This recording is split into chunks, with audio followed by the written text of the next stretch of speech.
शुभ मध्याह्न साथियों, एक बार फिर से आपका बहुत बहुत स्वागत है भैया हमारे ऑनलाइन कोर्स में। सभी लोगों का बहुत बहुत स्वागत है। फटाफट आप लोग लाइव आएंगे जी।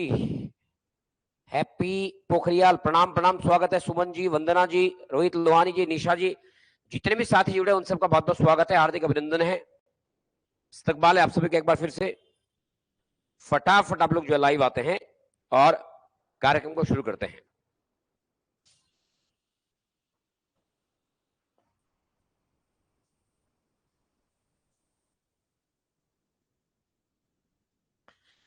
जैसा कि आप देख पा रहे हैं, आज से हमारा शुभारंभ हो रहा है प्रयोजन मूलक हिंदी का। और आप जानते हैं प्रयोजन मूलक हिंदी की 5 यूनिट है। 5 में से 5वें यूनिट का नाम है हिंदी कंप्यूटिंग, यानी हिंदी का कंप्यूटरीकरण। यूनिट 5 है प्रयोजन मूलक हिंदी में। तो प्रयोजन मूलक हिंदी का शुभारंभ आज से हो चुका है भाई।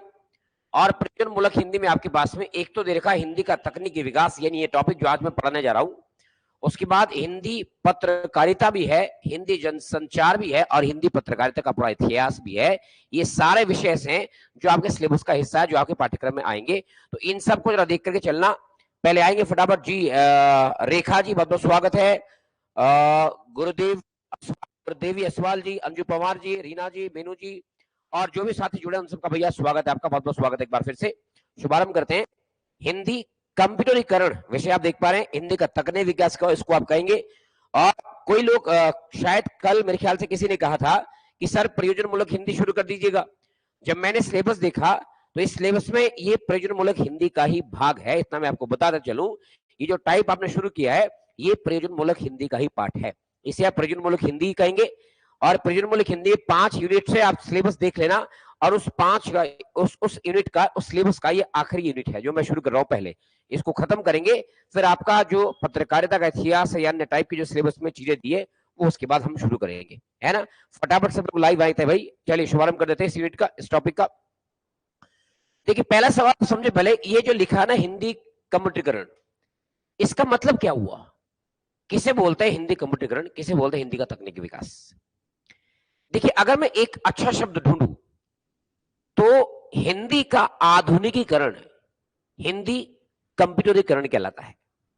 आधुनिकीकरण का मतलब हुआ कैसे किसी भाषा को आधुनिक बनाया जाए, कैसे किसी भाषा को मॉडर्न बनाया जाए, कैसे किसी भाषा को आधुनिक तकनीक के साथ जोड़ा जाए, उसको कहते हैं आप तकनीकी विकास। भाषा का तकनीकी विकास या भाषा का आधुनिकीकरण।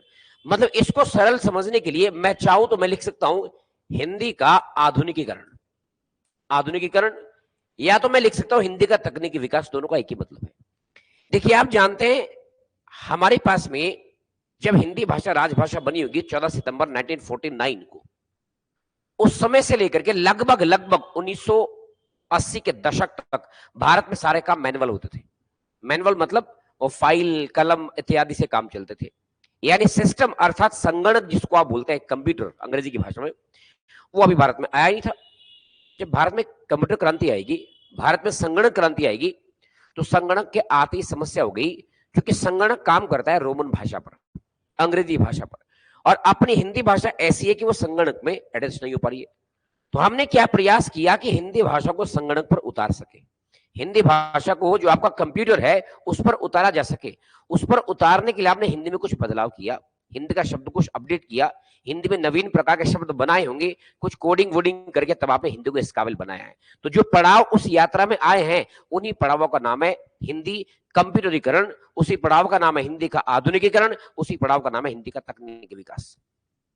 भाई एक जमाना था, आपने देखा होगा, जब आपके हाथ में वो कीपैड वाला नोकिया फोन होता था, है ना। जब आपके उसमें क्या था, नोकिया फोन होता था हाथ में, तब की बात मैं कर रहा था, है कि बात कि नहीं। और एक जमाना है कि आप आज एंड्रॉइड चला रहे हो, आप आज क्या चला रहे हो, एंड्रॉइड चला रहे हो, हाथ में एंड्रॉइड चला रहे हो। आई बात समझ में? इसका मतलब है आदमी भी तो एडवांस हुआ, तकनीक के साथ उसने मैनेज किया, तकनीक के साथ संबंध रखा, तकनीक के साथ चला। दैट मीन्स आप ही कह सकते हैं इसी रूप में और इसी तरकीब के आधार पर मैं कह रहा हूं कि भाषा को भी आपने तकनीकी संपन्न बनाया है और भाषा को तकनीकी संपन्न बनाने के लिए आपने जो प्रयास किए, उन्हीं प्रयासों का नाम आधुनिकीकरण है, उन्हीं प्रयासों को आप पढ़ने जा रहे हैं। जनरली यहां देखना तो यहां लिखा हुआ है कि भाई वर्तमान समय में हिंदी के तकनीकी विकास का अर्थ प्राय किससे लिया गया है? कंप्यूटरीकरण से है। यदि मैं आपको कहूं कि हिंदी के तकनीक विकास का मतलब क्या है, तो आप कहोगे हिंदी के तकनीक विकास का मतलब है हिंदी का कंप्यूटरीकरण, है ना। आज सभी क्षेत्रों में आप जानते हैं कंप्यूटर का प्रयोग अनिवार्य हो गया है, इसलिए अब प्रयास किया जा रहा है कि हिंदी सहित सभी जो भारतीय भाषाएं हैं उनमें भी सिस्टम में काम किया जा सके, कंप्यूटर में काम किया जा सके। आप कह सकते हैं तकनीकी विकास का मतलब हुआ कंप्यूटरीकरण से किसी भाषा का। देखिए जनरली आप जानते हैं जो हमारा कंप्यूटर होता है उसके दो पार्ट होते हैं, आप सब लोग इससे परिचित होंगे ही, यानी कंप्यूटर तो आपने पढ़ा ही होगा, तो कंप्यूटर के दो पार्ट आप जानते ही है भैया। एक पार्ट को आप बोल रहे हैं हार्डवेयर, एक पार्ट को आप बोल रहे हैं सॉफ्टवेयर। हार्डवेयर का तो भाषा से कोई संबंध होगा नहीं, हार्डवेयर का मतलब डब्बा जिसे आप छू सकते हैं, जैसे ये जो जिसपे आप पढ़ रहे हैं ये एक प्रकार का सिस्टम तो है, लेकिन ये हार्डवेयर है। अब इसका भाषा से क्या संबंध है? ये अंग्रेजी के लिए भी समान है, हिंदी के लिए भी समान है, इसमें कोई दिक्कत वाली बात होनी नहीं चाहिए, इसमें किसी प्रकार की दिक्कत नहीं होनी चाहिए। लेकिन जो ये लिखा ना सॉफ्टवेयर, आप समझ रहे हैं सॉफ्टवेयर का मतलब एक ऐसा प्रोग्राम जिस प्रोग्राम के तहत आप अपना काम करते हैं, अपने क्रियाकलापों को अंजाम देते हैं, अपना फाइल प्रबंधन करते हैं, उसको सॉफ्टवेयर आप कह रहे हैं। और सबसे बड़ी समस्या चल रही इसी की, इसी सॉफ्टवेयर की। सॉफ्टवेयर दो प्रकार के होंगे, एप्लीकेशन और सिस्टम सॉफ्टवेयर।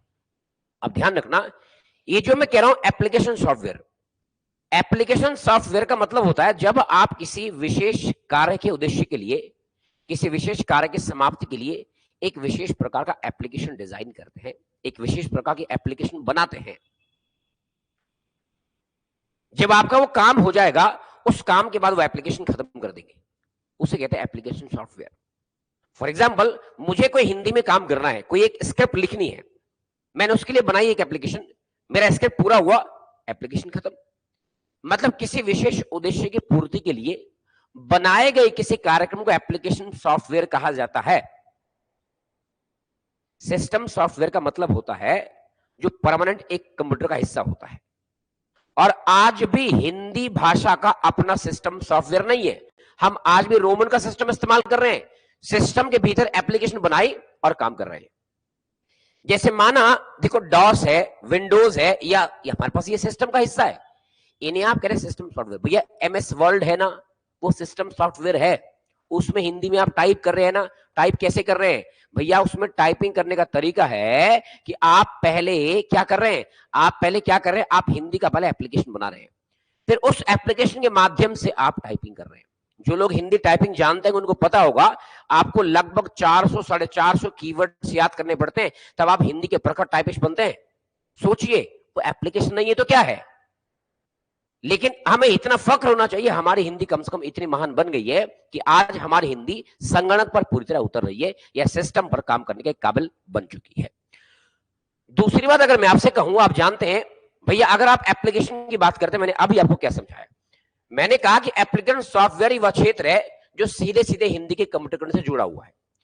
इस क्षेत्र में दो तरह के काम कंप्यूटर करता है। एक करता है आंकड़ा संसाधन का काम, आंकड़ा संसाधन का ही तो डाटा प्रोसेसिंग का काम भाई माना। एक करता है शब्द संसाधन का काम, शब्द संसाधन का मतलब वर्ड प्रोसेसिंग। अगर आपसे पूछता है कि भाषा में जो एप्लीकेशन सॉफ्टवेयर है वो कितने प्रकार के काम करता है, 2 टाइप्स के, आंकड़ा और शब्द। देखिए अगर आप आंकड़ा संसाधन की बात करते हैं ना, आंकड़ा संसाधन का मतलब क्या हुआ भाई? दिए आंकड़ों के आधार पर गणना करना। जैसे आप वेतन बिल बनाते हैं, आप गणित के सवालों का हल निकालते हैं, या भाई आप परीक्षा का परिणाम बनाते हैं, या आप खाता बही बनाते हैं। क्योंकि अब देखिए मजे की बात, आपके सिलेबस में यूनिट क्यों डाली है भैया? स्कूलों में जो आपको रिजल्ट बनाने पड़ते हैं ना, पहले तो क्या था, मास्टर जी आप बने, मास्टर जी आपने लिख दिया पीले पर्चे में, अच्छा इस बच्चे के गणित भी इतने नंबर है, हिंदी भी इतने नंबर है। आज मैनुअल काम नहीं चलेगा। आज जब आप स्कूल का हिस्सा बनोगे ना, तो भैया आपको मार्कशीट बनानी पड़ेगी सिस्टम में। कैसे बनेगी? उसके लिए क्या इस्तेमाल करेंगे? Application software. कौन सा? आंकड़ा संसाधन, सॉरी क्या नाम है, आप उसके लिए इस्तेमाल कर रहे हैं किसका? आंकड़ा संसाधन का। इसका यह मतलब हुआ कि इसको सिलेबस में तभी तो डाला है ताकि आप प्रखर बन जाओ। तो अगर मैं पूछूं आपसे कि आंकड़ा संसाधन के तहत क्या क्या काम होते हैं, तो आप कहोगे वेतन बिल बनाना, अगर तनख्वाह का बिल आपको बनाना है, या भैया आपको गणित का कुछ सवाल हल करना है, या भैया आपको परीक्षा का परिणाम रिजल्ट निकालना है, रिजल्ट बनाना है, या आपको खाता बही यानी हिसाब किताब बनाना है। ये सब काम आते हैं आंकड़ा संसाधन के अंतर्गत, और इन कामों को हिंदी कहां कर रही है? एप्लीकेशन सॉफ्टवेयर पर कर रही है। दूसरा, अगर माना मैं बात करता हूं इसके लिए, और देखो ना भाई, इसके लिए हम इस्तेमाल क्या कर रहे हैं? आज भी फोटोन, ये कंप्यूटर की भाषा है, आज भी कोबोल आदि भाषाओं को इस्तेमाल कर रहे हैं। हिंदी का अपना सिस्टम नहीं है। दैट मीन्स हिंदी अपना सिर्फ एक एप्लीकेशन बना रहा है, और उसी एप्लीकेशन के माध्यम से आप फोर्ट्रॉन और कोबोल जैसी भाषाओं में काम कर रहे हैं। आप काम इन भाषाओं में कर रहे हैं, ये महत्वपूर्ण बात है जो आपको याद रखनी पड़ सकती है। दूसरा, अगर मैं करता हूं बात शब्द संसाधन की, शब्द संसाधन का मतलब क्या हुआ भैया? शब्द संसाधन का सीधा मतलब है वर्ड प्रोसेसिंग से। अब बात करें वर्ड प्रोसेसिंग या शब्द संसाधन की, मैंने कहा ना वह क्षेत्र जिसमें हिंदी में विकास हुआ है, जैसे पत्र लिखना, जैसे रिपोर्ट तैयार करना, जैसे लेख लिखना आदि, ये सब क्या है? ये शब्द संसाधन के पार्ट है। देखो, पहले के जमाने में आप पत्र लिखते थे मैनुअल, आज पत्र भी सिस्टम में। जब आप कर्मचारी बनोगे ना, आपको कोई भी चिट्ठी लिखनी है, कटर टाइप करनी पड़ेगी सिस्टम में।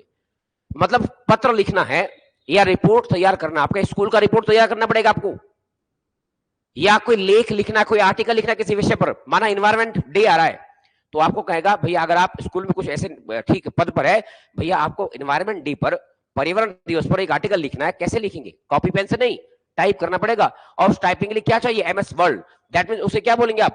वो काम कर रहे हैं आप शब्द संसाधन के अधीन। लेकिन जरूरी है कि आपको पता होना चाहिए कि हिंदी में कौन सा एप्लीकेशन यहां पर काम कर रहा है। ये हिंदी का विकास इतना हो चुका है। तो यानी सवाल बनेगा कि शब्द संसाधन का कौन सा काम है?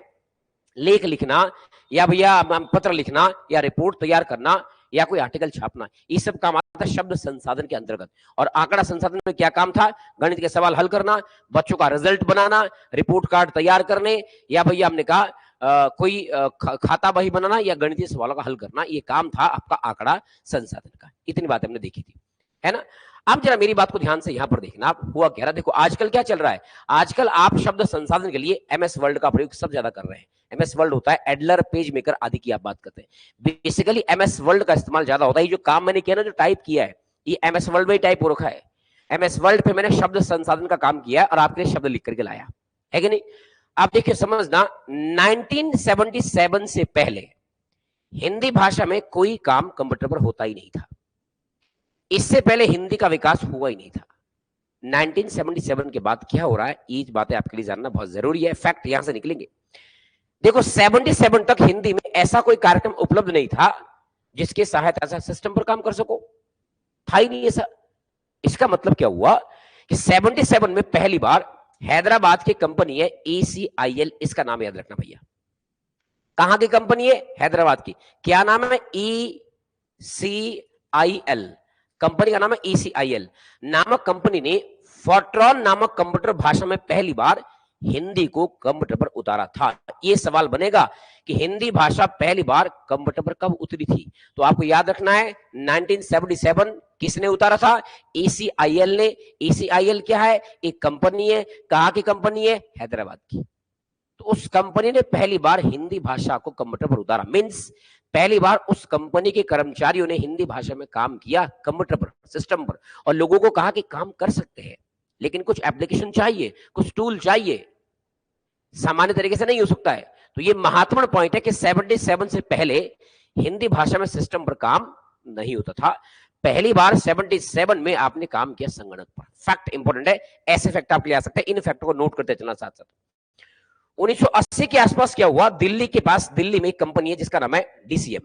क्या नाम है? DCM, दिल्ली कंप्यूटर एक कंपनी थी, दिल्ली की DCM। उस DCM कंपनी ने सिद्धार्थ नामक एक मशीन बनाई, और उस सिद्धार्थ नामक मशीन में एक शब्दमाला नामक कार्यक्रम तैयार किया।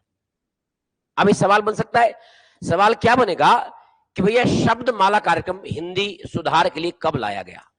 तो आपको पता होना चाहिए, शब्दमाला कार्यक्रम आया 1980 में। कौन लाया? DCM।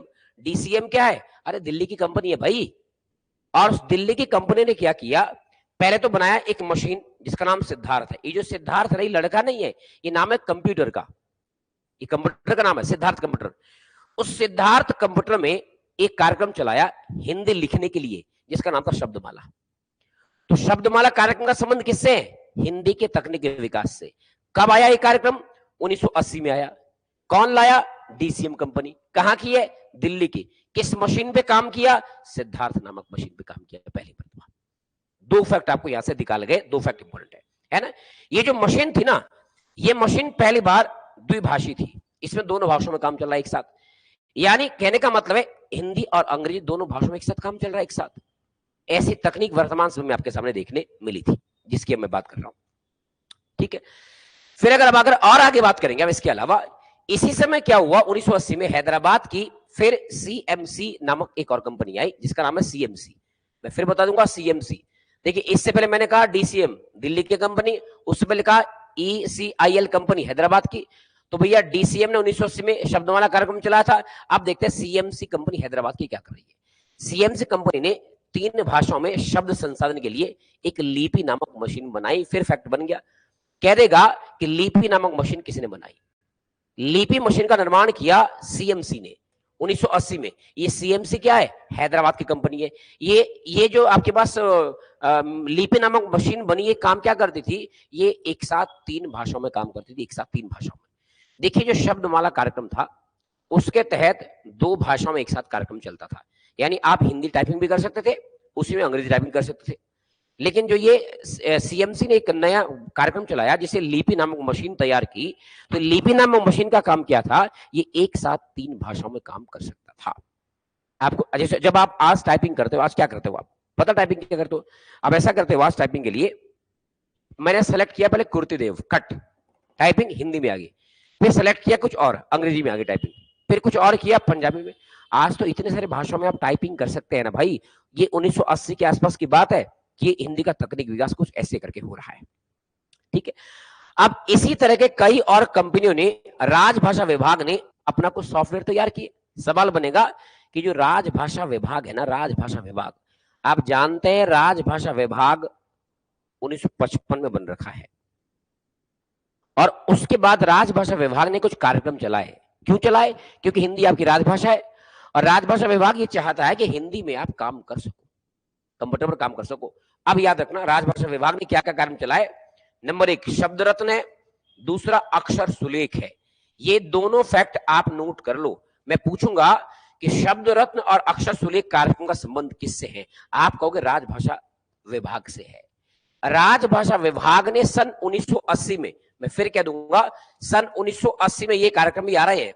यानी 1980 में शब्द रत्न और अक्षर सुलेख नामक कार्यक्रम राजभाषा विभाग ने चलाए हैं। क्यों चलाए हैं? ताकि आप हिंदी को सीख सके, कंप्यूटर पर काम कैसे किया जाता है ना। अब 3 बातें आ गई। देखो, एक आपने देखा शब्दमाला कार्यक्रम, जो किसने बनाया था? डीएमसी ने, दिल्ली की कंपनी। एक आपने देखा अभी शब्द रत्न, एक देखा सुलेख कार्यक्रम, अक्षर सुलेख। ये किसने चलाए हैं? राजभाषा विभाग ने। इनका संबंध किससे है? हिंदी के तकनीक के विकास से। सवाल बन सकता है कि निम्न में से किस कार्यक्रम का संबंध हिंदी के तकनीक के विकास से है या नहीं है? तो फिलहाल 3 कार्यक्रम आपको याद रखने। एक मैंने शब्दमाला कहा, एक मैंने अभी शब्द रत्न कहा, एक मैंने अक्षर सुलेख कहा। ये तीनों ऐसे कार्यक्रम है जिनका संबंध हिंदी के तकनीक के विकास से है, जो पूर्णतया हिंदी के तकनीक विकास के साथ जुड़े हुए। इनको आपको याद रखना है। ये बहुत महत्वपूर्ण है, बहुत इंपॉर्टेंट चीज आपको देखने मिल सकती है, ठीक है। अब यहां से सीधा यहां आना। देखो 1984 के आसपास तक क्या हुआ? 1984 के आसपास तकनीकी का विकास इस प्रकार से कुछ हुआ कि भैया एक जीस्ट, एक कंप्यूटर कार्ड बना नया। अगर मैं 1984 के आसपास की बात आपके सामने कर रहा हूं, तो उस समय क्या हुआ? 1984 के आते आते अगर आपने देखा तो एक पुणे की कंपनी थी। पुणे की कंपनी ने क्या काम किया कि एक जीस्ट नामक नई तकनीक लाई। ये जो जीस्ट तकनीक आई, ये आई 1984 में। फिर सवाल बनेगा कि भैया जीस्ट तकनीक कब आती है? 1984 में आती है, जिसको बोला जी स्टाप। जीस्ट, जीस्ट, जीस्ट का मतलब क्या था? एक छोटा सा कार्ड बनता था, कार्ड जैसे मेमोरी कार्ड होता ना फोन में आज की डेट में। तो जीस्ट का मतलब एक कार्ड बनाया, वो कार्ड आपने कंप्यूटर में लगाया और उसमें हिंदी के फॉन्ट आ गए, आपने हिंदी में काम कर लिया। तो ये बड़ा क्रांतिकारी परिवर्तन था कि पुणे की कंपनी का नाम है सी डेक। क्या नाम है? C deck. उस सी डेक कंपनी ने पहली बार इस जीस्ट तकनीक को लाया और जीस्ट तकनीक के तहत आप एक कार्ड बनाया और वो कार्ड जब आप सिस्टम में लगाते थे तो हिंदी के फॉन्ट खुद ब खुद सामने आ जाते थे। इसका मतलब इस जीस्ट तकनीक के तहत काम करना और भी सरल और सहज हो गया, आसान हो गया। इसके तहत काम करना बहुत सरल हो गया। तो आपसे जीस्ट तकनीक, अगला फैक्ट बन सकता है कि तकनीक कब आई? तो भैया जीस्ट तकनीक का प्रयोग 1984 सी डेक कंपनी पुणे की है जो इस तकनीक को लेकर के आई, इसके बारे में बातें यहां पर लिखी हुई है। इसके साथ साथ आप देखेंगे कि हिंदी कंप्यूटर में कुछ और नए क्षेत्र भी जोड़े गए, जिनमें अनुवाद और शिक्षण मुद्रण, कंप्यूटर के माध्यम से हिंदी अंग्रेजी अनुवाद की व्यवस्था की गई। मतलब आप हिंदी को अंग्रेजी में ट्रांसलेट कर सकते थे और अंग्रेजी को हिंदी में ट्रांसलेट कर सकते थे। ये सारी चीजें जो आपके पास देखते मिलेगी।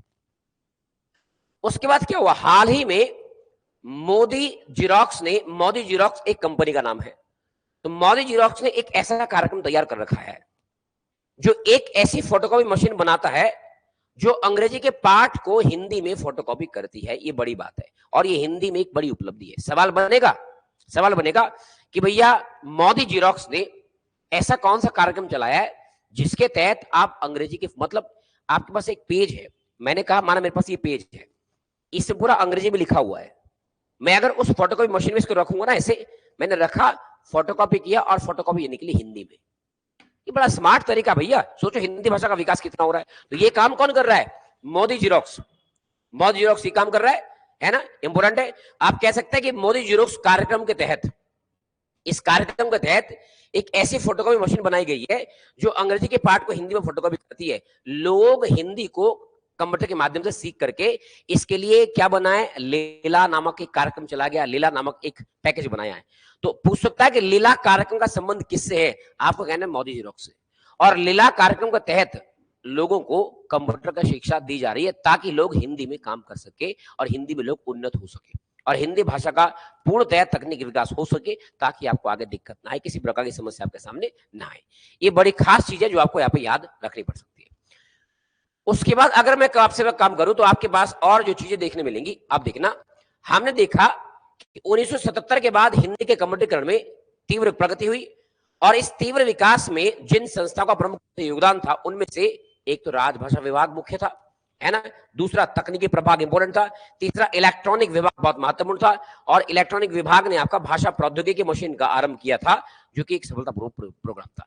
तो ये वो डिपार्टमेंट थे जिन डिपार्टमेंट की वजह से आपकी हिंदी तकनीकी भाषा बनी है ना। तो इन कार्यक्रम को याद रखना, बाकी ये पीपीटी आपको मैं प्रदान कर दूंगा, इसको पढ़े ध्यान से और इसमें सारी की सारी चीजें आपके पास उल्लेखित है। अब आते हैं हम इस पर ध्यान देखना, एक सवाल आएगा यहां से, ये भी हिस्सा है प्रयोजनमूलक हिंदी का और चूंकि आपका सिलेबस लिखा है ना हिंदी कंप्यूटिंग, उसमें ये भी है हिंदी टाइपिंग की विधियां। सवाल सीधा बनेगा कि भाई हिंदी तकनीकी विकास के आधार पर हिंदी की टाइपिंग मेथड कितने प्रकार के होते हैं। बेसिकली हिंदी में टाइपिंग की विधियां जो बेसिकली जो प्रचलित है ना, वो ये 4 मेथड प्रचलित है। एक रेमिंगटन होता है, एक इनस्क्रिप्ट होता है, एक आपका फोनेटिक होता है। ये बेसिकली ये जो 3 मेथड है ना, ये ज्यादा चलन में है हिंदी साहित्य में, या मैं कह सकता हूं हिंदी व्याकरण में या हिंदी भाषा में टाइपिंग के 3 मेथड बेसिकली प्रचलित है। जरा पहले समझना, अगर मैं कहूं बात आपको 3 प्रकार के टाइपिंग विधियों में से पहली विधि रेमिंगटन है। रेमिंगटन का मतलब क्या होता है, रेमिंगटन का मतलब ये टाइपिंग की सबसे प्राचीनतम विधि थी, सबसे पुराना मेथड था। जब हिंदी का तकनीक विकास नहीं हुआ था या जब हिंदी तकनीकी संबंध भाषा नहीं बनी थी, कंप्यूटर पर काम नहीं करना था, तो आप क्या करते थे, आप ऐसा करते थे कि एक पेज लेते थे और ऐसा प्रिंटर पर लगाते थे, ये पेज यहां पर चल रहा है और आप लगे कुटर कुटर कुटर प्रिंटर पर टाइपिंग करने और इस पर टाइपिंग चल रहा है, आपको पेज पर दिख रहा है कि मैं क्या लिख रहा हूं। इस मेथड को आप कहते थे रेमिंगटन मेथड। ये एक ओल्ड प्रकार की परंपरा थी, पुरानी परंपरा थी। इस परंपरा के तहत आप स्मार्टली काम नहीं कर सकते थे, जल्दी काम नहीं कर सकते थे। तो हमें जरूरत क्या थी, हमें जरूरत थी हिंदी को कंप्यूटर पर उतारने की। जब हिंदी को आपने उतारा कंप्यूटर पर, तो आप कंप्यूटर पर क्या होता है, आप लिख रहे हैं कीबोर्ड पर, दिख रहा है स्क्रीन में सामने, पेज पर नहीं स्क्रीन में चल रहा है। इस मेथड को कहते हैं इनस्क्रिप्ट टाइपिंग विधि और वर्तमान समय में ये बड़ी फेमस एक विधि टाइपिंग की है जो आपको देखने को मिल सकती है। देखो मैंने कहा ना, जब मैं रेमिंगटन की बात करता हूं तो ये टाइपिंग का सबसे पुराना और अब काफी हद तक खत्म हो चुका तरीका है। ये एक टच टाइपिंग विधि थी, इसके द्वारा पहले आप टाइप राइटर पर टाइपिंग किया करते थे। तो इस विधि को आज पूछेगा भी नहीं, पुरानी विधि है। सवाल बन सकता है कि सबसे प्राचीन टाइपिंग मेथड क्या होगा, तो आपको ये मेथड को याद करना इंपॉर्टेंट है ना। ये ठीक मेथड है, रेमिंगटन विधि है। दूसरा जो लिखा ना, दूसरा नहीं दिख रहा तो मैं लिख दूंगा, यहां लिखा भैया इनस्क्रिप्ट टाइपिंग विधि। क्या लिखा है, इसका नाम है इनस्क्रिप्ट, इसका नाम है इनस्क्रिप्ट, विधि का नाम है इनस्क्रिप्ट। इनस्क्रिप्ट टाइपिंग विधि। भैया इनस्क्रिप्ट का मतलब क्या होता है? आप देखेंगे कि इसका विकास भारत सरकार के राजभाषा विभाग ने किया है। फैक्ट एक, अगर मैं सवाल बनाऊं कि भैया इनस्क्रिप्ट टाइपिंग विधि का जो विकास है किस डिपार्टमेंट ने किया है? राजभाषा विभाग ने किया है। यह एक टच टाइपिंग विधि है, प्रणाली है, और वर्तमान में भारत में सबसे ज्यादा जो प्रचलित है वो यही विधि है। यानी भारत की सबसे वैज्ञानिक टाइपिंग विधि कौन सी है? इनस्क्रिप्ट टाइपिंग विधि है।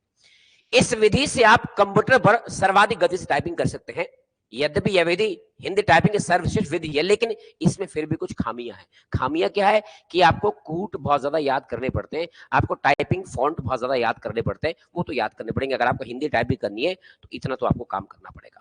तो इनस्क्रिप्ट टाइपिंग विधि वर्तमान में सर्वाधिक फेमस और चलन में है, जो कि भारत सरकार के राजभाषा विभाग ने खोजी है। इसके तहत आप सिस्टम पर टाइपिंग कर रहे हैं कीबोर्ड पर, और सामने आपको स्क्रीन में चीजें दिख रही होती है कि क्या चल रहा है ना। ये वर्तमान का सबसे फेमस और अच्छा तरीका है। दूसरा, अगर मैं बात करता हूं फोनेटिक की, अगर फोनेटिक को देखेंगे आप तो आपको पता है वर्तमान समय में सबसे फेमस टाइपिंग मेथड है फोनेटिक। ये लिखा है फोनेटिक टाइपिंग विधि। फोनेटिक का मतलब क्या होता है? फोनेटिक टाइपिंग विधि का मतलब है वह टाइपिंग मेथड जिसमें हिंदी भाषा का प्रयोग आप गूगल पे कर सकते हैं। जैसे माना कि जब आप टाइपिंग करो ना, आप कूट याद मत करो, आप कूट याद मत करो, आप टाइपिंग करते हैं रोमन में और दिखता है हिंदी में। पहले ऐसा नहीं था। जब हिंदी के लिए आपने एप्लीकेशन बनाए, आपने हिंदी को इस कदर ढाला, तब विकास हुआ फोनेटिक मेथड का। तो मतलब फोनेटिक टाइपिंग का तो सीधा सीधा संबंध हिंदी के तकनीकी विकास है कि नहीं? भाई आप टाइपिंग क्या कर रहे हैं? आप टाइप कर रहे हैं आरएम राम, और वहां दिख क्या रहा है? राम। हिंदी में ऐसा दिख रहा है, यही तो फोनेटिक है। लेकिन जब आप इनस्क्रिप्ट टाइपिंग करते हैं ना, तो आपको पहले कोडिंग करनी पड़ती है। राम लिखने के लिए क्या कोड है वो सीखना पड़ेगा ना, तब आप उसको टाइप करेंगे। लेकिन फोनेटिक ने इतना इजी काम कर दिया है कि अब आप कोडिंग भी याद करने की जरूरत नहीं पड़ेगी। आप देखो ना, अगर माना मैं फोन में टाइपिंग करता हूं तो आप क्या करते हैं? कीबोर्ड खोलते हैं और लिखा आपने आरएम राम और लिख गया यहां पर राम, लिखा आपने सूरदास ऐसे, सूरदास ऐसे लिखा और पता लगा हिंदी में सूरदास आ गया। मतलब टाइपिंग की वह विधि जिसमें लिखा अंग्रेजी में जा रहा है लेकिन आउटपुट हिंदी में आ रहा है, इसे कहते हैं फोनेटिक। वर्तमान में काम करने का सबसे लोकप्रिय तरीका यही है, सबसे लोकप्रिय तरीका यही है ना। बिल्कुल बिल्कुल फोनेटिक विधि आई है और आएगी भी एग्जाम में। ये इंपॉर्टेंट विधि है भैया, इसको याद रखना, बड़ी इंपॉर्टेंट है ना। ये बहुत महत्वपूर्ण है, इसको बिल्कुल आपको बहुत ध्यान से देखना पड़ेगा, बड़ा उपयोगी है। ठीक है, तो सोचिए आज हम आप सब फोनेटिक में तो काम करते हैं। फोन में एक छोटा बच्चा जो कुछ नहीं जानता है, वो क्या करेगा? बोल देगा फोन में गूगल खोल के जॉनी जॉनी यच पापा, और खट आ गया, टिक कर दिया, देख रहा है जॉनी यच पापा। मतलब बोल करके भी काम चल रहा है, वो फोनेटिक का हिस्सा ही तो है। आप जैसा बोलेंगे वैसा खोल देगा वो। कितना सरल तरीका, सोचिए आज हमारी भाषा कितनी तकनीकी संपन्न हो गई है। आप हिंदी में बोल रहे हैं, आपने हिंदी में बोला, यूट्यूब को कुछ बोला हिंदी में, चला दो जरा एक गढ़वाले गाना नरेंद्र सिंह नेगी का, और उसने चला दिए गाने। मतलब हिंदी भी समझ में आ रही है अब तो। सोचो ये कंप्यूटर तो है, क्या इस कंप्यूटर को 1977 से पहले हिंदी समझ में आती थी? नहीं। आप कुछ बोलो, चला दो गाना नेगी जी का, ये पता नहीं क्या खोल देता, क्योंकि इसको हिंदी समझ में नहीं आती थी। अब हमने इसको इतना मजबूर कर दिया है कि भाई तू हिंदी समझ, क्योंकि हिंदी छोटी मोटी भाषा नहीं है भाई। तो हिंदी का तकनीक विकास इस हद तक हो गया है कि आज तो फोनेटिक का विकास हो गया है। इंपॉर्टेंट, बिल्कुल हम फोनेटिक है भाई, इसमें कोई शक नहीं है, फोनेटिक है ना। कह सकते हैं यह हिंदी टाइपिंग करने का सबसे आसान और वर्तमान में सबसे प्रचलित तरीका है, सबसे प्रचलित तरीका है। इसकी खासियत यह है कि इसे सीखने में बिल्कुल समय नहीं लगता है। आप सीधे सीधे लिखना शुरू कर सकते हैं। उदाहरण के लिए मैंने कहा ना, आप राम लिखना चाहते हैं तो आप टाइप करें रामा, राम आ जाएगा। यानी भारतीय भाषाओं के ध्वन्यात्मक गुण पर आधारित है, ये बड़ा इफेक्ट है। अगर मैं कहूं आपको, ये एकमात्र ऐसा टाइपिंग का मेथड है जो आधारित है ध्वन्यात्मक गुण पर। ध्वन्यात्मक गुण का मतलब बोल करके समझ रहा है, आपको लिखना भी नहीं है ना, अरे छोड़ना बोल दो और बोलोगे आ जाएगा। तो एकमात्र तरीका जो ध्वनि को भी समझ रहा है, जो ध्वनि को भी समझ रहा है, कोई भी ध्वनि बोलिए आप, तो टाइपिंग विधियों में से एकमात्र विधि ये ऐसी है जो ध्वन्यात्मक गुण का अनुसरण करती है, जो ध्वन्यात्मक गुण के आधार पर चल रही है, इसलिए ज्यादा इंपॉर्टेंट और महत्वपूर्ण आपको देखने को मिल सकती है। तभी तो इसको फोनेटिक कह रहे हैं। भैया फोनेटिक का मतलब ध्वनि है, जो ध्वनि के गुण पर चलती है उसको बोलते हैं फोनेटिक मेथड, है ना। जैसा बोला जाता है वैसा लिखा जाता है। अतः इंटरनेट पर सर्वाधिक प्रचलित इसी टाइपिंग का प्रयोग किया जाता है। इन अगर मैं पूछूं आपसे कि इंटरनेट यूजर, जो गूगल यूजर है, जो इंटरनेट का इस्तेमाल ज्यादा करते हैं, वो कौन सी टाइपिंग विधि का प्रयोग करते होंगे, तो आप कहेंगे कि भाई इंटरनेट पर सबसे जो प्रचलित है या सबसे जो फेमस टाइपिंग विधि है उसका नाम यही है, यानी उस विधि को आप कह रहे हैं फोनेटिक। तो नेट पर तो इसका भैया कोई जवाब नहीं है। आप भी अगर इंटरनेट का इस्तेमाल करते होंगे तो आप कुर्तीदेव थोड़ा खोल देंगे वहां पर कि चलिए पहले कुर्तीदेव टाइपिंग कलर लिख लेता हूं, पहले लिखा, दिन लग जाएगा पूरा। फोनेटिक से काम करिए ना, खट से क्या दिक्कत आ रही है। तो फोनेटिक एक ऐसा मेथड होगा वर्तमान में, बहुत फेमस, बहुत अच्छा, बहुत सरल, बहुत शानदार तरीका है टाइपिंग करने का, है ना। तो ये मेथड आपको 3 भाई यहां से याद रखना है, यहां से सवाल देखने मिल सकता है ना।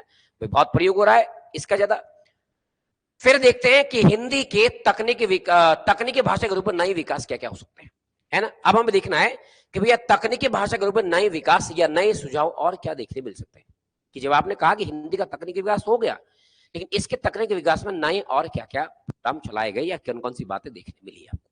देखो पहला पॉइंट, कुछ समय पहले तक हिंदी में अपना सिस्टम सॉफ्टवेयर नहीं था। मैंने शुरू में कह दिया था कि हिंदी के पास अपना सिस्टम सॉफ्टवेयर नहीं था, हिंदी एप्लीकेशन पर काम कर रही थी। लेकिन आप जानते हैं इस क्षेत्र में सीडेक, मैंने फिर कहा था सीडेक का जिक्र मैंने किया था, सीडेक की पहल और लीप नामक सॉफ्टवेयर बनाया, यानी सीडेक ने एक लीप नामक पहल बनाया। देखो ये जो सीडेक है ना, सीडेक ने बनाया लीप नामक एक सॉफ्टवेयर नया। इसी प्रकार से माइक्रोसॉफ्ट ने भारतीय भाषाओं के लिए देहरादून में एक अनुसंधान केंद्र स्थापित किया। देहरादून में भैया एक अनुसंधान केंद्र स्थापित किया और 15 अगस्त 2004 को हिंदी विंडोज नामक सॉफ्टवेयर प्रस्तुत किया। किसने? माइक्रोसॉफ्ट ने। कहां से? देहरादून से। ये जो हिंदी विंडोज है ना, ये पूछेगा कि हिंदी विंडोज कब लॉन्च किया गया? 2004 में। हिंदी विंडोज का काम क्या है? जितनी भारतीय भाषाएं है ना, उन सब भाषाओं को सरलता से सिस्टम पर लिखा जाना, ये काम है हिंदी विंडोज का। तो हिंदी विंडोज कार्यक्रम किसका है? माइक्रोसॉफ्ट का है। कहां से लॉन्च हुआ? देहरादून से। आपको पता है देहरादून में क्या स्थित है? भैया देहरादून में अनुसंधान केंद्र है। किसका? माइक्रोसॉफ्ट का, भारतीय भाषाओं के लिए। और इसी अनुसंधान केंद्र ने 2004 में ये हिंदी विंडोज नामक सॉफ्टवेयर प्रस्तुत किया है। तो जैसे आज हम MS वर्ल्ड पढ़ते हैं ना, तो माइक्रोसॉफ्ट वर्ल्ड वो तो अंग्रेजी में काम करता है, लेकिन हिंदी विंडोज अगला, जब आप अगर माना कंप्यूटर खरीदने जाओगे और आप बोलोगे दुकानदार को कि मेरे फोन में ना आप हिंदी विंडोज डालना, तो हिंदी विंडोज डाल देगा वो। जैसे विंडो 10 डलती है, विंडो 11 डलती है, विंडो 7 डलती है ना, वैसे आज हिंदी विंडोज डल सकता है। और हिंदी विंडोज एक नया सॉफ्टवेयर है जिसमें पूरा काम हिंदी में कर सकते हैं आप ठीक ढंग से। सोचो आपने हिंदी कितनी ऊपर चली गई है। और ये कब हुआ? 2004 में हुआ। तो इस पॉइंट को जरूर याद रखना है कि 4 में हिंदी विंडोज नामक एक सॉफ्टवेयर नया आया है। मैं दूसरी अगर बात करता हूं, आप देखो एक आवश्यकता थी हिंदी और अंग्रेजी के शब्दकोश कंप्यूटर पर जुड़ सके। अब क्या चल रहा है? हिंदी में काम तो आप कर सकते हैं, कोई दिक्कत नहीं, अंग्रेजी में काम कर सकते हैं, लेकिन क्या हिंदी अंग्रेजी के शब्दकोश को आपस में जोड़ सकते हैं आप? ऐसा अभी तक संभव नहीं था। लेकिन आप जानते हैं कि राजभाषा विभाग के तकनीकी विभाग ने शाब्दिका नामक एक सॉफ्टवेयर बनाया नया। क्या बनाया? शाब्दिका। किसने? राजभाषा विभाग ने बनाया, जो अंग्रेजी से हिंदी तथा हिंदी से अंग्रेजी के अनुवाद को कर सकता है। देखो कितनी अच्छी बात है। अब सवाल बनेगा कि वर्तमान में अंग्रेजी भाषा को हिंदी भाषा में अनुवादित करने के लिए किस सॉफ्टवेयर का प्रयोग किया जाता है, या हिंदी को अंग्रेजी में ट्रांसलेट करने के लिए किस सॉफ्टवेयर का प्रयोग किया जाता है? तो उसका नाम है शाब्दिका। ये शाब्दिका याद रखना भैया, शाब्दिका महत्वपूर्ण है। शाब्दिका एक बनाया नया सॉफ्टवेयर, और इस सॉफ्टवेयर को बनाया राजभाषा विभाग ने। इसका काम क्या है? इसका काम है हिंदी को अंग्रेजी में कन्वर्ट करना और अंग्रेजी को हिंदी में कन्वर्ट करना। अब देखो समझना कहां पर काम आता है। माना अमेरिका के राष्ट्रपति भारत में आए हैं, ठीक, और भारत के लोगों को संबोधित कर रहे हैं। तो जो नेता लोग बैठे ना, वह सांसद, मंत्री, संतरी, उनको भी आधों को अंग्रेजी समझ में नहीं आती है। तो क्या करेंगे? वो जहां पर राष्ट्रपति का माइक लगा होगा ना, उसके आगे खोल देंगे सिस्टम, उसमें कर देंगे शाब्दिका फिट। अब जो भी वो आदमी अंग्रेजी में बोल रहा है, बड़बड़ा रहा है, कड़कड़, वो सब हिंदी में निकल गया। मैंने प्रिंट आउट निकाल दिया और अपने अनपढ़ नेताओं को पढ़ा दिया, लो भैया पढ़ लो राष्ट्रपति साहब ने क्या बोला। कितना इजी तकनीक हो गई, कितना सरल हो गया। बात समझ आ रही कि नहीं?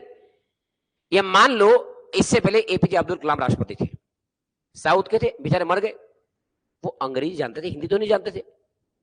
अब आप अंग्रेजी में कुछ भी बोलो, मुझे क्या मतलब है, शाब्दिका तो है ना, और शाब्दिका से आपका सारा भाषण अनुवाद हो गया, ट्रांसफर। ये लो जी, सबको समझना है क्या बोला राष्ट्रपति साहब ने, ये लो पर्ची ले लो आप।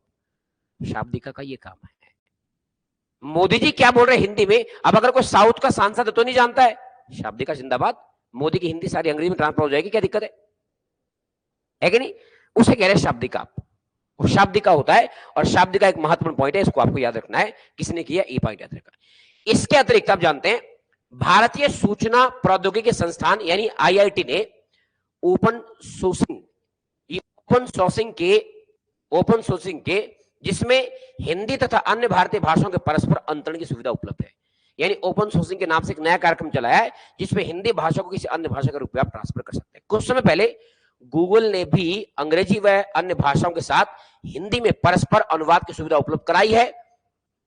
यह सुविधा अभी प्रायोगिक स्तर पर है, किंतु जल्दी व्यवहारिक रूप में इसको सफल होने की सुविधा देखने मिल रही है।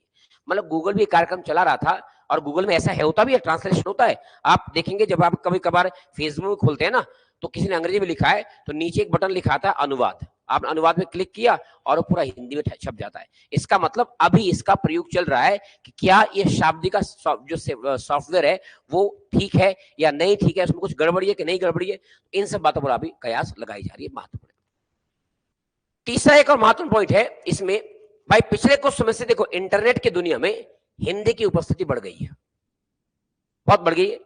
पहले सोचो हिंदी यूजर्स कम थे इंटरनेट पर, हिंदी कविता इंटरनेट पर मिलती नहीं थी। आज तो भरे पड़े हैं कवि, लोग भरे पड़े हैं इंटरनेट पर। आज का कवि किताब क्यों नहीं लिखता है, डॉक्टर कुमार विश्वास किताब क्यों नहीं छापते, इतने बड़े कवि है। भैया इंटरनेट पर पैसा ज्यादा मिलता है रे, क्योंकि अब तो हिंदी का तकनीक विकास हो गया ना, अब हिंदी कविता भी इंटरनेट पर उतर गई है पूरी तरह से। आप इंटरनेट पर हिंदी कविता में काम कर सकते हैं पूरी तरह से। मजे की बात यह है, आप देख रहे हैं, देखो हिंदी के सभी प्रसिद्ध अखबारों ने नेट पत्रकारिता शुरू कर दी है। क्या ये हिंदी का तकनीकी विकास नहीं है? कुछ अखबारों को छोड़ करके सभी की अपनी वेबसाइट बन गई हिंदी में, और पूरा विकल्प उपलब्ध है। अभी देखो आप गूगल करो और यहां डालो दैनिक जागरण और खुल जाएगा दैनिक जागरण, यहां डालो हिंदुस्तान और खुल जाएगा हिंदुस्तान, अखबार भी खुल जाएंगे। मजे की बात यह है ना, तथा सभी सूचनाएं और लेख भी उपस्थित है। कुछ ऐसे पोर्टल उपलब्ध है जो हिंदी के वेबसाइटों से पाठक को जोड़ते हैं, है ना। जैसे आपको याद रखना, जैसे मैंने कहा webdunia.com के नाम से एक वेबसाइट है, सर्च करना आप कभी webdunia.com, साथ में आप सर्च करना हिंदी नेसेट.com, साथ में आप सर्च करना प्रभासाक्षी.com। जब आप प्रभासाक्षी.com पर जाएंगे, webdunia.com पर जाएंगे, इसमें आपको हिंदी पत्रकारिता मिल जाएगी भरपूर मात्रा में। ये सब हिंदी पत्रकारिता पर काम करते हैं, इसमें हिंदी पत्रकारिता देखने मिलती है, बहुत इंपॉर्टेंट चीज आपको देखने के लिए मिल सकती है। देखो कई ऐसी वेबसाइट बन चुकी है जो शुद्ध रूप से हिंदी साहित्य के लिए समर्पित है। सवाल बनेगा ऐसे कि निम्न में से कौन सी वेबसाइट का संबंध हिंदी साहित्य से है, और ये तकनीकी विकास है ना। भाई देखो एक प्रसिद्ध वेबसाइट है जिसका नाम है कायाकल्प.com। जब आप ये काव्यालय, जब आप काव्यालय.com पर जाएंगे ना, तो आपको जिसका मर्जी काव्य पढ़ना मिल जाएगा। तो अगर मैं पूछूं आपसे काव्यालय.com का संबंध, तो आप कहोगे हिंदी कविता से है ना, जिसमें हिंदी की नई और पुरानी लगभग सभी कविताएं उपलब्ध है। किताब मत खरीदिए, काव्यालय.com पर जाइए, सभी कविताएं पढ़िए। हिंदी तकनीकी संबंध बन गई आज के नहीं। इसका संचालन विनोद तिवारी और वाणी मुरारका कर रहे हैं, है ना। ये विनोद तिवारी और वाणी मुरारका का नाम आपको याद रखना भैया, इंपॉर्टेंट नाम है ये। बेसिकली विनोद तिवारी जो इस वेबसाइट को चलाने वाले हैं, यानी इस वेबसाइट के जनक कौन है, विनोद तिवारी साहब, जिन्होंने बनाई थी आपका ये काव्यालय.com नामक से एक वेबसाइट, इंपॉर्टेंट है। इसके अलावा आप जानते हैं दो जुड़ुआ वेबसाइट और भी है, एक तो अनुभूति.com है और एक अभिव्यक्ति.com है। इन दोनों को जुड़ुआ वेबसाइट बोलते हैं, अनुभूति और अभिव्यक्ति.com, जो क्रमशः पद्य और गद्य साहित्य के लिए समर्पित है। देखो जो अनुभूति.com है इसका संबंध है पद्य से, मतलब कविता से। जो अभिव्यक्ति.com है इसका संबंध है गद्य साहित्य से। सवाल बन सकता है कि इनमें से कौन सी एक वेबसाइट है गद्य पर समर्पित है, तो गद्य के लिए कौन है, अभिव्यक्ति.com, पद्य के लिए कौन है, अनुभूति.com। अनुभूति.com का संबंध है कविता से, और काव्यालय का संबंध भी किससे था, कविता से, और अभिव्यक्ति.com का संबंध किससे, गद्य से। अब सोचो ना भैया, पहले क्यों नहीं था ये सब? पहले इसलिए नहीं था बच्चे हिंदी का तकनीकी विकास स्थायी नहीं, कहां से होता है? आज तो हिंदी बन गई है ना, इसलिए ये सब चीजें आपको देखने को मिल रही है। दूसरी बात आप देखो तो भैया कुछ साहित्यिक पत्रिकाएं भी आपको वेबसाइट पर उपलब्ध मिल जाती है, जैसे राजेंद्र यादव द्वारा संपादित पत्रिका हंस अपने नए तथा पुराने अंकों के साथ, मैं कह सकता हूं हंस मंथली.com, एक ये जो वेबसाइट है ना हंस मंथली.com, यहां पर जाओ आप, हंस मंथली.com पर आपको हंस पत्रिका मिल जाएगी, है ना। हंस पत्रिका किसकी है? राजेंद्र यादव की है, और ये पत्रिका नेट पर मिलती है आज की डेट में। कितना तकनीकी विकास हो गया है। इसी प्रकार से आप देखेंगे अखिलेश, एक बहुत फेमस पोएट है, अखिलेश के द्वारा प्रकाशित पत्रिका जिसका नाम है तद्भव.com। अब देखो आप कि तद्भव.com किसकी पत्रिका? अखिलेश की। कहां पर मिलती है? नेट पर। किस वेबसाइट पर? तद्भव.com पर आपको ये पत्रिका मिल जाएगी, उपलब्ध है ना।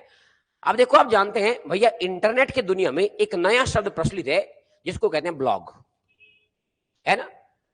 अब देखो ब्लॉग, एक ब्लॉग तो वो हुआ जो हम लोग ब्लॉगिंग करते हैं ना, जैसे हम बोलते हैं बहुत लोग आज देखो मैं एक नई रेसिपी बना रही हूं, मैं बना रही हूं बेसन के लड्डू, देखो कैसे बनते हैं, वो ब्लॉग नहीं रे, उस ब्लॉग की बात मैं कर रहा हूं। ब्लॉग का मतलब है समाज के बारे में कुछ आप लिख रहे हैं, उसमें कुछ लिख रहे हैं इंटरनेट पर हिंदी भाषा में, उसे हिंदी ब्लॉगिंग कहेंगे आप। वो ब्लॉगिंग नहीं फालतू की ब्लॉगिंग की, वो ब्लॉगिंग कर दी, उसकी बात मैं नहीं कर रहा हूं। तो इंटरनेट पर आप जानते हैं नेट की दुनिया में वर्तमान में ब्लॉग बहुत फेमस है, जो वस्तुतः वेब ब्लॉगिंग का संक्षिप्त रूप है। यह अवधारणा सबसे पहले 1997 ईस्वी में आई थी अमेरिका में, यानी ब्लॉग की शुरुआत 1997 में अमेरिका से शुरू हुई थी। दुनिया में पहली बार ब्लॉग लिखना वहां शुरू किया गया था कि ब्लॉग लिखिए अपनी अपनी भाषा में, जो आपकी मातृभाषा उसमें ब्लॉग लिख सकते हैं आप। शुरू हुई थी अमेरिका में। यह वेबसाइट का संक्षिप्त रूप है जिसमें कोई व्यक्ति अपने विचार प्रस्तुत कर सकता है। ब्लॉग का मतलब क्या है भैया? वेब ब्लॉग, ब्लॉग का मतलब है व्यक्ति इंडिपेंडेंट है, जो मन में आप खोलिए ना, आप वेब ब्लॉग खोलिए, गूगल करिए, करके देखना क्लास के बाद, वेब ब्लॉग खोलना और वेब ब्लॉग में आपको जो मन में आए लिख दो।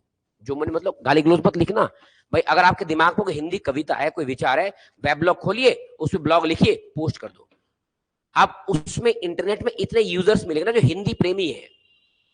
हिंदी की आधी दुनिया ना इंटरनेट पर है आज, कविताएं सब वहीं पढ़ते हैं, वहीं चल रहा है आपस में। आपने अच्छा एक ब्लॉग लिखा आपने, मैं आपके ब्लॉग को काटूंगा, मैं आपके ब्लॉग का जवाब इंटरनेट पर ही दूंगा, और परस्पर द्वंद्व चल रहा है इंटरनेट पर। इसी ब्लॉगिंग की संज्ञा दे रहे हैं, है ना।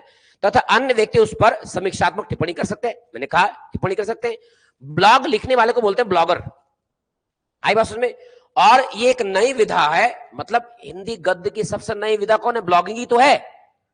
जैसे कहानी, नाटक, उपन्यास आप पढ़ते हैं ना, वैसे एक विधा ब्लॉगिंग भी है। ये इंटरनेट पर ही काम कर रहा है, नेट पर ही आपका ब्लॉगिंग चल रही है ना। आप जानते हैं ब्लॉगिंग कहलाती है ये जो प्रक्रिया है, ये समकालीन साहित्य के सबसे नई विधा है। देखो कितनी बड़ी बात है, यानी हिंदी साहित्य में या समकालीन साहित्य में सबसे नई विधा का नाम क्या है? ब्लॉगिंग ही तो है, उसको ब्लॉग कहेंगे। और सोचिए ब्लॉगिंग का तो विकास होता ही ना, ब्लॉगिंग का विकास इसलिए हुआ क्योंकि आप जान पा रहे हैं कि भैया इंटरनेट और हिंदी का तकनीकी विकास, हिंदी का तकनीकी विकास हो गया था, है ना। नई विधा है। हिंदी में अंग्रेजी के तुरंत बाद ब्लॉगिंग की शुरुआत हुई, और इसके लिए एक शब्द आया जिसको बोलते चिट्ठा, मतलब हिंदी में बोलते ब्लॉग को चिट्ठा। मैंने एक चिट्ठा लिखा है, ब्लॉगिंग तो अंग्रेजी का शब्द है ना, हम बोलेंगे इसको चिट्ठा, है ना। तो अंग्रेजी भाषा के बाद चिट्ठा हिंदी में शुरू हुआ था। मजे की बात है, आलोक को हिंदी चिट्ठा कार्य की शुरुआत का श्रेय जाता है। एक आलोक, आलोक कौन भैया? आलोक नामक एक बड़े खास इतिहासकार है। आलोक धनवा नाम सुने आप? तो आलोक धनवा की बात मैं कर रहा हूं, और आलोक धनवा तो एनसीईआरटी में है, एनसीईआरटी के राइटर है, और उन्हें आप ब्लॉगिंग का जनक मानते हैं। हिंदी में चिट्ठा परंपरा का शुभारंभ मानते हैं, या चिट्ठा परंपरा का आरंभ करता आलोक साहब को माना जाता है। देखो पिछले वर्ष 2007 तक आपका हिंदी में लगभग 900 ब्लॉग संचालित हो रहे थे, जबकि 8 के अंत तक इनकी संख्या बढ़कर के होगी लगभग आपके पास 1000 के पार इनकी संख्या देखने मिल गई, है ना। मतलब 10,000 के पार होगी। अब इसमें निरंतर वृद्धि हो रही है। देखो बड़े फेमस क्या है? फुरसतिया नामक का ब्लॉग बहुत फेमस है, ये अनूप शुक्ला का ब्लॉग है। पूछ सकता है कि फुरसतिया ब्लॉग के संचालक कौन है? अनूप शुक्ला। एक ब्लॉग का नाम है मोहल्ला, कौन लिखता है इसको? अविनाश। एक ब्लॉग का नाम है जो कह ना सके, कौन लिखता है इसको? सुनील दीपक। एक ब्लॉग का नाम है मिसी जीवी, कौन लिखता है इसको? विजेंद्र। देखना गूगल पे आप फुरसतिया ब्लॉग को खोल के देखना, फुरसतिया ब्लॉग में क्या लिखा हुआ है? अनूप शुक्ला का है। आप मोहल्ला ब्लॉग को खोल के देखना, आप जो कह ना सके ब्लॉग को खोल के देखना, ये चिट्ठे लिखे हैं, इसमें कहानियां मिल जाएंगी आपको तमाम प्रकार की, है ना। तो ये ब्लॉग पूछ सकता है कौन सा ब्लॉग किसने लिखा है, ये बड़ा इंपॉर्टेंट बात है है ना, फुर्सतिया पूछ सकता है, मोहल्ला पूछ सकता है, अविना क्या नाम है आपका सा, जो कह ना सके पूछ सकता है, और मसेजी भी पूछ सकता है। इन ब्लॉग को पूछ सकता है, और इन ब्लॉगों के जो राइटर है, लेखक है, कि फुर्सतिया चिट्ठा के लेखक कौन है, या मोहल्ला चिट्ठा के लेखक कौन है, या जो कह ना सके चिट्ठा के लेखक कौन है, या भैया मसीजीवी चिट्ठा के लेखक कौन है। तो इनके राइटर आपसे पूछे जा सकते हैं। अपनी मातृभाषा को प्रोत्साहित करती है, इसके सकारात्मक और नकारात्मक प्रभाव देखने को मिलता है। बिल्कुल हाँ, ये बात ठीक कही आपने गज्जू जी, बहुत सही बात हमने कही है ना। दूसरी बात इसमें देखना, देखो यह एक प्रसिद्ध साइट है जो चिट्ठाकारों के चिट्ठों को आपस में जोड़ती है। हमने अभी बात की है, कौन साइट है, नारद साइट का नाम है नारद। अगर मैं पूछूं आपसे, भाई एक ब्लॉगर आप, एक ब्लॉगर मैं हूं, तो मैं और आप आपस में कनेक्ट कैसे होंगे? हम जाएंगे नारद में। नारद का तो काम ही है ना इधर उधर जाना, तो नारद एक वेबसाइट है, लिखो गूगल पे नारद, नारद में आपको ब्लॉगर मिलेंगे दुनिया भर के। मैं भी नारद को ज्वाइन कर लूंगा तो मैं ब्लॉगर बन जाऊंगा। जैसे मैं नारद में एंट्री करूंगा ना, बाकी ब्लॉगर को पता लग जाएगा कि हाँ एक नया मुर्गा मिला है, चलो खींचो इसको, काम करते हैं, है ना। तो नारद वेबसाइट का नाम याद रखना भैया। पूछेगा कि एक चिट्ठाकार को दूसरे चिट्ठाकार से जोड़ने के लिए इंटरनेट पे हिंदी किस वेबसाइट का प्रयोग कर रही है, नारद का प्रयोग कर रही है ना। ये सभी चिट्ठाकारों को सूचना भेजती है कि कौन कौन से चिट्ठे में आज कुछ नया लिखा गया है। आज हिंदी में photo blog, music blog, video blog, समाचार पत्र ब्लॉग, विज्ञान ब्लॉग, ये सब ब्लॉग भी वर्तमान में चल रहे हैं, खूब तेजी से बढ़ रहे हैं। यानी हिंदी आज मानवीय संवेदनात्मक के विकास के दौर में है। लगभग हिंदी का हम कह सकते हैं पूरी तरह से आज तकनीकी विकास हो चुका है, या हिंदी लगभग पूर्णतः आज एक तकनीकी संबंध भाषा देखने मिलती है ना। इतनी सब बातें दोस्तों जो आपको हिंदी के तकनीकी विकास में याद रखनी है, ये इन सब बातों को आप पढ़िएगा। बाकी मैं ये पीडीएफ आपको डाल दूंगा, और तकनीकी विकास को मैंने खत्म कर दिया है एक क्लास में। बेसिकली बात इतनी जो थी, है ना। प्रयोजन मूलक हिंदी का पार्ट 1 आज खत्म हो गया है। अब कल से आगे इसके दूसरे पार्ट शुरू करते हैं। तो आज के लिए इतना पर्याप्त है, आपसे विदा लेना चाहूंगा, और फिर आपसे मुलाकात होती है कल ठीक 2 बजे प्रयोजन मूलक हिंदी के अगले अध्याय के साथ। और ये ऐसे टॉपिक है जो सभी के सिलेबस में है, किसी परीक्षा के लिए भी आप जाएंगे सब जगह आएंगे। ये ग्रुप सी में है, एसआई में है, पीसीएस में, एलटी में है, सब जगह टॉपिक आपका पीछा नहीं छोड़ेगा, है ना। क्योंकि आज की डेट में कंप्यूटर कहाँ नहीं है, जहां कंप्यूटर है ना वहां ये सब टॉपिक्स देखने मिलते हैं, है ना। तो इनकी बात आगे करते हैं। धन्यवाद, थैंक यू, बहुत बहुत स्वागत आप सभी का। चलिए भाई, मुलाकात करते हैं आपसे कल फिर एक बार से। ये पीडीएफ में भी आपको भेज दूंगा, इसको मैं व्हाइट फॉर्मेट में डाल रहा हूं, आप चाहे तो प्रिंट आउट भी निकाल के इसका पढ़ सकते हैं। बहुत बहुत धन्यवाद जी सभी का, बहुत बहुत धन्यवाद, आभार। मुलाकात करते हैं आपसे कल। चलिए रेखा जी, बहुत बहुत धन्यवाद आपका, बहुत धन्यवाद, thank you thank you thank you thank you.